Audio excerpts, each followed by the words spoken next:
Haleluya, karibu sana kwenye tafakari. Ni kitabu cha Matendo ya Mitume sura ya 1 hadi ya 2. Nitashare na wewe mambo kama 6 ambayo tumejifunza kwenye hii Matendo ya Mitume sura ya 1 na ya 2. Yanaweza yakawa mengi zaidi ya haya, lakini hii itakusaidia. Na kama hujasikiliza, kuna audio tumeandaa kitabu hiki cha Matendo ya Mitume. Unaweza kaenda kwenye playlist ya Agano Jipya, utakutana na kitabu hicho cha Matendo ya Mitume. Mambo 6 ambayo nimejifunza kupitia hiki kitabu. Cha kwanza, Yesu baada ya ufufuko aliendelea kubaki na wanafunzi, na ambacho alikuwa aliwafundisha kuhusu ufalme wa Mungu na kuwafundisha dini kwa siku zote hizo 40. Maana yake ni nini? Fundisho la mitume liliegemea kitu kinaitwa ufalme wa Mungu. Haleluya. Haikuegemea kwenye mafundisho ya dini. Kuna watu wanahubiri dini. Yaani wanafikiri wakisifia dini yao watapata watu. Sawa, wanaweza ndio kupata watu. Lakini remember, wanaoletwa na ushawishi wanaweza kuondolewa kwa ushawishi. Wanaoletwa na injili ya kweli wanabakizwa na injili ya kweli, kwa sababu Mungu anakuwa ndiye amehusika kuwaleta na sio akili za kibinadamu. Watumishi wengi tunakosea, badala ya kufundisha ufalme wa Mungu tunafundisha dini. Tunajisifia sisi, madhehebu yetu. Yesu hakuwafundisha mambo kama hayo mitume, na wewe upaswi kuwafundisha. Kama mtume upaswi kuwafundisha watu mambo ambayo Yesu hakuwa anafundisha. Sema amen. Ukisoma Matendo ya Mitume 1:3 inasema, wale aliowadhihirishia nafsi yake kwa dalili nyingi baada ya kuteswa kwake, ya kwamba yu hai, akawatokea muda wa siku 40 na kuyanena mambo yaliyohusu ufalme wa Mungu. Haleluya. So baada ya kupaa haina maana Yesu hakurudi. No, aliendelea kwa siku 40 kuwa anawatokea na kuwafundisha. Namba 2, inaweka wazi kuwa huwezi kuwa shahidi wa injili bila ya nguvu ya Roho Mtakatifu. Yaani mitume ilibidi wajifungie ndani kwanza, wasiende kuhubiri. Sawa Kwa sababu wasingeweza kuwa mashahidi wa injili bila ya nguvu za Roho Mtakatifu. Maana yake bila kujazwa nguvu za Roho Mtakatifu, Mkristo anakuwa na aibu. Ndio maana kuna wengine hata kusema tumsifu Yesu Kristo anaona ni kazi au aibu fulani, au Bwana Yesu asifiwe. Inaiongea kwa sababu mimi naifahamu. Okay? Why? Kwa sababu tunakuwa tumepungukiwa na nguvu za Roho Mtakatifu. Na Yesu analizungumza hilo kwenye ile Matendo ya Mitume 1:8. Inasema, lakini mtapokea nguvu akisha kuajilia juu yenu Roho Mtakatifu, nanyi mtakuwa mashahidi wangu katika Yerusalemu. Okay, so wanakuwa mashahidi baada ya kupokea nguvu. Maana yake huwezi kuwa shahidi wa Kristo kama hauna nguvu. Ni kweli wa Kristo wote tumeitwa kuwa mashahidi wa Kristo, mashahidi wa injili, lakini huwezi kuwa shahidi wa injili kama hauna nguvu za Roho Mtakatifu.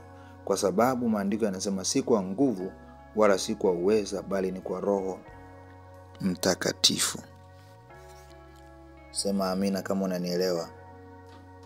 Namba 3, tunakuja kujifunza utaratibu wa namna uchaguzi unafanyika. Baada ya kuwa Yuda amefariki, maana yake walipaswa kuwa na mtu mwingine ambaye angejaza nafasi ya Yuda. Na unaweza ukasoma mchakato wa namna walivyompata huyo kiongozi mwingine, huyo mtume mwingine ambaye ni Matia. Unaona waliwekwa watu wawili, wanaweka vigezo kwamba walikuwa nao kuanzia tangu ubatizo wa Yohana. Okay? Hata baada ya Yesu kupaa alikuwa nao. Remember, wanafunzi wa Yesu hawakuwa 12. Walikuwa zaidi hata ya 70.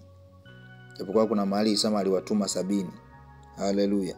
Walikuwepo na wengine kama kina Yusufu wa Sirini. Okay. Alikuwa na wanafunzi wa aina nyingi.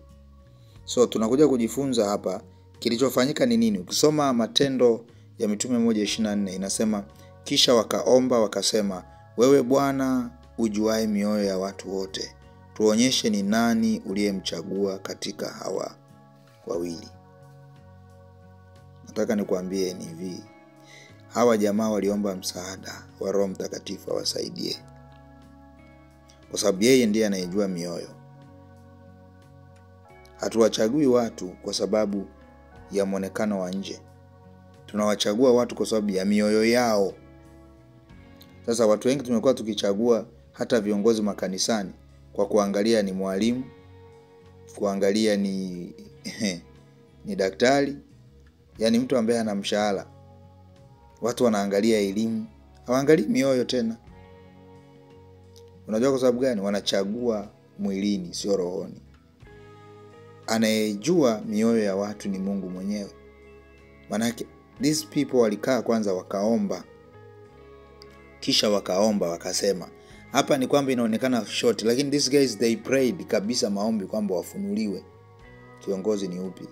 Lakini makanisa ya sasa hivi unakuta hawana hata maombi ya kumchagua kiongozi. Wanamchagua tu kwa sababu anajua kuongea sana, sio nini Mungu anataka. Ndio maana utaona makanisa mengi yanayumba yumba. Namba 4. Tunakuja kujifunza kwamba huyu Roho Mtakatifu ni kwa ajili ya kila mtu ambaye yuko tayari kumpokea. Na ahadi ile ambayo tuliahidiwa kusoma kwenye Yoeli 2:17 kwamba wana watatabiri, vijana wataona maono, wazee wataota ndoto. Kwenye Yoeli 2:17 tunaona inakuja kutimilizika hapa. Na Roho Mtakatifu alivyoshuka, kumbuka Bikira Maria pia alikuwepo. Na Biblia inasema wote walijazwa, wote. Maana yake ni nini? Na wanawake pia walijazwa. Haleluya. So tunajifunza kitu kikubwa sana hapa. Kwanza, moja, ujazo wa Roho Mtakatifu ni wa muhimu sana, kwa sababu wote waliusubiria huu ujazo, ujio wa Roho Mtakatifu, ili waweze kutoka nje na kuanza kuhubiri. Ili kanisa lianze alihitajika Roho Mtakatifu. Ndio maana Roho Mtakatifu ni kiongozi wa kanisa. Ukiwa na mtu ambaye ni kiongozi wa kanisa pia, alafu ana Roho Mtakatifu, maana yake haongozwi na kiongozi wa kanisa. Sasa kama haongozwi na kiongozi wa kanisa, anaongozwa na kiongozi wa kitu kingine. Na hapa ndipo watu wanaenenda kimwili. Wanaanza kuja na kanuni, taratibu, sijui nini, visheria ambavyo ndani yake ukija kuviona vinazuia uinjilishaji. Umenielewa Utaanza kuona wanaweka umri fulani, usiinjilishe ukiwa na umri hivi. Vinakuja visheria ambavyo ukiingia ndani katika ulimwengu wa roho havipo. Umenielewa mpaka hapo? Yes. Kwa sababu gani? Wamekataa kuongozwa na Roho Mtakatifu. So ujio wa Roho Mtakatifu unatufundisha mambo mengi. Cha kwanza, kila mmoja ana haki ya kumpokea Roho Mtakatifu as long as yuko tayari. Lakini cha pili, Roho Mtakatifu anaposhuka juu ya watu waangalie jinsia. Namba 3, Roho Mtakatifu anaposhuka juu ya watu kuna mabadiliko kwenye hao watu. Sauti ya Mungu inakuwa valid kwao. Ndio maana watatabiri, wataona maono, wazee wataota ndoto. Maana yake aya hizi zote ni sauti za Mungu. Roho Mtakatifu anavotiririka kwako kwa wingi, unaanza kusikia sauti ya Mungu. Sema amina kama unanielewa. Namba 5, tunajifunza kuhusu uongofu wa kwanza. Watu walihubiriwa nini? Watu walihubiriwa nini wakaokoka? Sema amina. Kwenye hii ujio wa Roho Mtakatifu naomba usome Matendo ya Mitume 2:3-4. Okay. Namba 5, uongofu wa kwanza ulikuwaje? Waliongoka vipi? Tunataka tuangalie namna mtu anaokoka. Na Petro alijibu. Matendo ya Mitume 2:38. Petro akawaambia, tubuni mkabatizwe kila mmoja kwa jina lake Yesu Kristo, mpate ondoleo la dhambi zenu, nanyi mtapokea kipawa cha Roho Mtakatifu. Namba 1, hapa tunajifunza kwanza kabisa, kwa sababu hawa jamaa walichomwa na mioyo, alafu wakawa na tamani waongoke. Okay? Alafu Petro anawaambia cha kwanza ni kutubu kwanza. tubuni mkabatizwe kila mmoja kwa jina lake Yesu Kristo, mpate ondoleo la dhambi zenu, nanyi mtapokea kipawa. Cha kwanza unapata ondoleo la dhambi kwanza kwa ubatizo, alafu ndo unapokea nini? Roho Mtakatifu. Umenielewa? Cha kwanza unapata ondoleo la nini? La dhambi kupitia nini? Ubatizo. Hiyo ndo toba ya kwanza alionayo mtu. Alafu baada ya hapo mnapokea kipawa cha Roho Mtakatifu kwa kufanywa maombi maalum ya ujazo, au kwenye kipaimara kule, au wewe kujifungia ndani na kumwambia Roho Mtakatifu, shuka unijaze nguvu, na Roho Mtakatifu atashuka. Remember, nanyi mtapokea kipawa cha Roho Mtakatifu. Kipawa maana yake ni zawadi. Maana yake Roho Mtakatifu anatolewa bure, unampokea bure. Uhitaji kulipia. Okay? Yes, Roho Mtakatifu ni bure, ndio maana inaitwa kipawa. Kipawa. Tunaona waongofu wa kwanza ambacho walipaswa kufanya ni kubatizwa kama sehemu ya toba kwanza, alafu hawakuishia hapo. Walipokea kipawa. Sasa kupokea kipawa ni hatua ya kwanza, okay? Pale unapobatizwa tu, umenielewa? Pale unapobatizwa tu moja kwa moja unapokea pia kipawa cha nani? Cha Roho Mtakatifu, kwa sababu ndipo ambapo Yesu mwenyewe anapata nafasi. Unapobatizwa maana yake unapokea msamaha wa dhambi na Yesu unakuwa wa Yesu. Umenielewa mpaka hapo? Yaani kuokoka kunaweza ukaokoka kupitia ubatizo. Sawa Kwa sababu ni toba pia. Kubatizwa ni kumkiri Yesu kuwa ni Bwana wako, okay? Na kuamini kuwa alikufa na akafanyaje? Akafufuka. Naweza nikakusomea maandiko mengine, kwa mfano kwenye Marko 16 kule. Okay? Ngoja nikutafutie usije nikakuchanganya. Swala la ubatizo linaendana moja kwa moja na nini? Na kupokea. Kupokea Roho Mtakatifu ni tofauti na kujazwa Roho Mtakatifu. Okay? Kujazwa ni hatua nyingine. Na unaweza kumpokea Roho Mtakatifu na akakaa tu ndani asiwe na matokeo. Haleluya. Kama hujaruhusu akujaze. Ngoja niwasomee Marko 16:16 kuhusu kuokoka. Unaokoka vipi? Inasema aaminiye na kubatizwa ataokoka. Kwa hiyo unapobatizwa unaokoka. Sasa kwa nini baadaye unakuja kuongozwa sala ya toba? Kwa sababu unakuwa umeanguka tena. Na hata baada ya kuongozwa sala ya toba, ukianguka tena utabidi uongozwe tena, sio ubatizwe tena. Umenielewa? Sawa Lazima tujifunze hapa. Kwa hiyo wokovu unaanza na ubatizo. Kama hujabatizwa rafiki yangu, inabidi ukabatizwe. Sawa Ndio unaokoka. Kwa hiyo kama wewe ni Mkatoliki, ni nani hujabatizwa, maana yake bado hujaokoka. Okay? Lakini kubatizwa kunaanza na imani. It is very possible of course, kwa mfano Wakatoliki kubatiza watoto wadogo. Huo ni ubatizo of course, kwa sababu ukiangalia hata huduma ya Yesu, watoto wadogo walivyokuwa wanakuja kwake walikuwa wanatumia imani za wazazi wao. Umenielewa? Walikuwa wanatumia imani za wazazi wao. Imani za wazazi wao. Maana yake wewe ukitaka kubatiza mtoto wako lazima uamini kwa niaba ya mwanao. Angalia huduma ya Yesu, watoto wote ambao walikuwa anawaombea walikuwa wanakuja na wazazi. Anahoji maswali hadi hashughuliki na nani? Na mtoto. Hata yule mzee anayesema kwamba nisaidie kuamini kwangu, usifikiri yeye ndo alikuwa anaombewa, alikuwa anaombewa mtoto. Jana wakati wa maombi umeona imani inaweza kusafirishwa. Yaani mama yule ambaye alikuwepo, yule dada alikuwepo kwenye maombi, tukamwambia weka mkono, akaomba, tukaomba, nikamwambia Mungu atatumia imani yako. Kweli akaweka kwa imani, mama yake akapona. Amen. So lazima ujue imani inafanya kazi vipi. Sijui tumeelewana mpaka hapo? Lazima ujue imani inafanya kazi vipi. So ukiamini ukabatizwa utaokoka. Kwa wale ambao mmeamini mkabatizwa, nyie wote mmefanyeje? Mmeokoka. Lakini ukianguka dhambini ukaona Yesu hayupo kwenye maisha yako, yani umesharudi duniani, hatutakubatiza tena. Tutafanya nini? tutakuongoza kwa maneno tu. Umenielewa? Kukurudisha. Na hata baada ya kuokoka tena itabidi ni kuongoze tena, uokoke tena. Umenielewa? Sawa? Yes. Afkwa nikwambie, ukisha kuwa na mahusiano na Yesu kwenye swala hili la wokovu, la kuokoka au kuongoka, sawa? Unakuwa na uhakika. Ukiona tu na wasiwasi kwamba nimeokoka au sijaokoka, tayari ujue hujaokoka. Kwa sababu ukishaokoka, Roho Mtakatifu ndani yako anakuwa anashuhudia hujaokoka, umeshaokoka. Hata kama umenielewa? Haijalishi uko dhehebu gani. Kama umeokoka ndani yako utaona. Alafu kuokoka sio maneno, kuokoka ni maisha unayoishi.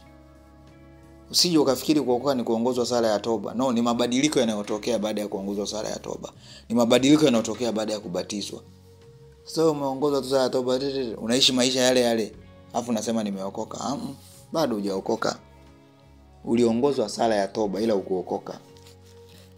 Ndio, naweza nikaomba Mungu anisaidie kitu, nikamaliza kuomba nisikipate hicho kitu. Haina maana hicho kitu nimekipata kwa sababu nimeomba. Haina maana umeongozwa sala ya toba ndio umeokoka. Tutakuja kujua umeokoka kwa sababu maisha yako wewe yataendana na mtu aliyeokoka. Sio kwa sababu uliongozwa sala ya toba, sio kwa sababu ulibatizwa. Sasa kuna watu tu mimi nishaokoka kwa sababu ulibatizwa. Mimi nishaokoka ushaongozwa sala ya toba. Angalia maisha yako. Sisi tumeelewana mpaka hapo? Yes, hii kusaidie kuelewa. Na kanisa la kwanza lilianzia hapa kwenye Matendo ya Mitume 2:38. Yaani kanisa lilianza na fujo. Lilianza na speed sio ya kawaida, watu 3000. Sema amina. Watu 3000. Petro alichohubiri hapa. Alihubiri, nadhani walifupisha. This guy alikuwa ametoka kujazwa Roho Mtakatifu. Kwa hiyo aliongea vitu vingi sana hapa. Aliongea vitu vingi sana ambavyo vingine havijaandikwa. 6, tunakuja kujifunza kuhusu umoja wa kanisa. Na umoja wa kanisa unaonekana wapi? Kwenye mafundisho. Maana yake walikuwa na fundisho la mitume. Yaani maana yake kulikuwa na fundisho la aina moja. Sio sasa hivi watu wanakuambia ukitubu mara moja umemaliza kazi. Hapana. Walikuwa na fundisho moja. Fundisho la mitume lilikuwa linaitwa. Alafu walikuwa wanasali pamoja. Walikuwa na utaratibu wa kukutana na kusali. Alafu walikuwa na mega mkate. Kumega mkate nini? Maana yake kushare. Okay? Alichonacho mwenzio ni cha kwako. Yaani mnakutana na kitu kimoja. Yaani maana yake wote kama ni chakula walikuwa wanakula pamoja. Kama ni matatizo wanapitia pamoja. Maana yake walikuwa na upendo wa kujaliana. Tatizo la mwenzio ni kama la kwako. Sasa hivi utakuta mshirika mwenzio, muumini mwenzio, akisikia unaumwa anasema, tayari ukimwi huo. Hana muda wa kukuombea, anaanza kusambaza tu story kwa watu.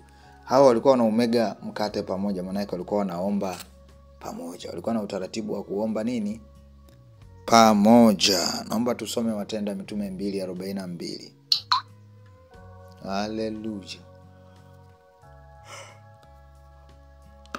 Nasema wakawa wakidumu katika fundisho la mitume na katika ushirika na katika kuumega mkate na katika kusali. So kitu cha kwanza ni fundisho la mitume. Walikuwa na fundisho fulani ambalo Yesu siku 40 alikuwa anawafundisha. Maana utaona mitume wanaongelea dini fulani. Walizungumzia kanisa. Haleluya. Alafu kulikuwa na kitu kinaitwa ushirika. Maana yake hapa ni kwenye ushirika ni kuwa kitu kimoja. Na katika kuumega mkate na katika kusali. Haya ndo mambo manne ambayo yanaweza kulifanya kanisa likawa na nguvu. Kama kanisa halina fundisho moja, kama kanisa halina ushirika, kama kanisa halina tabia ya kuumega mkate, na kama kanisa haliombi, hilo kanisa litaanguka. Nawaambia ukweli. Haya ndo mambo manne ambayo yanahitajika ili kanisa liwe na nguvu. Nikisema kanisa ni watu wote, watu ambao mnamwamini, believers, waamini. Okay? Ukishaona hamna ushirika ndani ya kanisa, adui ameshaingia katikati. hilo kanisa hautaona ishara na miujiza kama ambavyo ilitokea kwa mitume. Hata kama ni kikundi kama sisi madhabahu, okay? Ili madhabahu iwe na nguvu, lazima kuwe na ushirika kwa watu. Ndio maana mimi moja ya kitu napiga vita ni watu kuwa na midomo ya umbea. Unamfuata mtu inbox, unaenda kumwambia mambo fulani. Na wapo kwenye madhabahu, hii hawakosi hao, wapo. Roho Mtakatifu kipindi cha nyuma alinionyesha watu kama hao. Okay? Wanafuata watu, wanaanza kuwauliza maswali, waondoe kwenye imani. Hallelujah. Mungu atusaidie sana. Mungu atusaidie sana. Lakini pia kanisa kama mkutani kuomba pamoja, shetani atawaondoa, kwa sababu kwenye ulimwengu wa roho lazima muwe. Kuna mahali Biblia inasema nao mitume walikuwa moyo mmoja na roho moja, kama moyo mmoja na roho moja.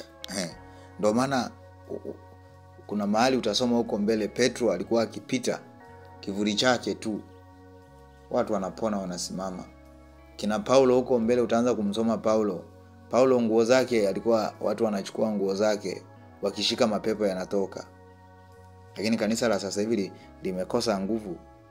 Baadhi ya watu ndio wana hii neema, lakini hao wenye hiyo neema wanapigwa vita, wanaambiwa ni manabii wa uongo hata kama hawajashuhudia. Cha msingi wakiona tu kuna nguvu fulani ambazo hawawezi wakazielewa kwa akili zao, wanaanza kusema hamna, ni nguvu za giza. Lakini wanaosema hivyo ni watu wanaoenda kwa waganga na wanasimama mbele ya madhabahu kusalisha watu. Mungu atusaidie sana. Wewe kama ni mtumishi wa Mungu, uwe askofu, uwe mchungaji, uwe padri, uwe na cheo chochote, sister, chochote kile, lazima ujue wewe unamwakilisha Mungu. Kwa nini unaenda kwa waganga? Unatafuta nini? Watu wanajificha, wanavua nguo, wanaenda. I'm telling you, wanaenda hasa vijijini. Waganga wachungaji wengi wanatumia spirit of divination. Hilo ni roho la utambuzi. Kikuangalia anasema nyumbani kwenu kuna ajali imetokea juzi, na wewe unaruka juu. Kweli? Ni kweli, inawezekana kabisa. Okay? Kwamba ukakuangalia afu Roho Mtakatifu akafunua kwamba una shida hii na hii na hii kwenye familia. Lakini huyo mtu ukitaka kujua, mara nyingi neno hawaliishi neno. Hawaliishi. Anaenda kwa mganga ndo anapata nguvu huko. Sawa? Hata akiwa anafundisha unaona hana mafunuo ya neno. Anafundisha tu kama story. Na ukitaka kujua pia watu ambao wamo mle ndani hawabadiliki. Hawajazwi na Roho Mtakatifu. Tabia zao ni chafu zile zile. Na mahubiri yake asilimia kubwa ni kuwa na gari, kuwa na nyumba. Anatafsiri Ukristo kwenye mali. Na hata upendo wa Mungu wanautafsiri kwenye mali. Wanataka kuaminisha watu kwamba ukiwa maskini maana yake upendwi na Mungu. Kama upendwi na Mungu utaenda mbinguni?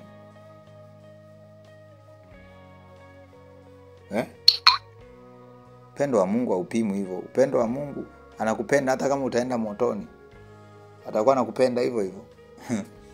Shida ni nini? Dhambi iliyo ndani yako ndio imekupeleka huko. Hiyo dhambi ndio imekuzuia. Lazima wanafundisha mafundisho ambayo usipokuwa makini, haya ndio mafundisho utasikia mtu anafundisha ukisha tubu umemaliza, upasi kuwa unatubu tena. Ngoja nikwambie, kitu pekee ambacho kitakuweka karibu na Mungu ni toba.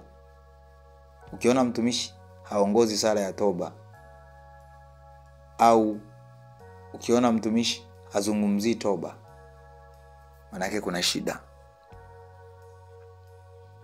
Yaani hamna cha maungamo, ujue kuna shida.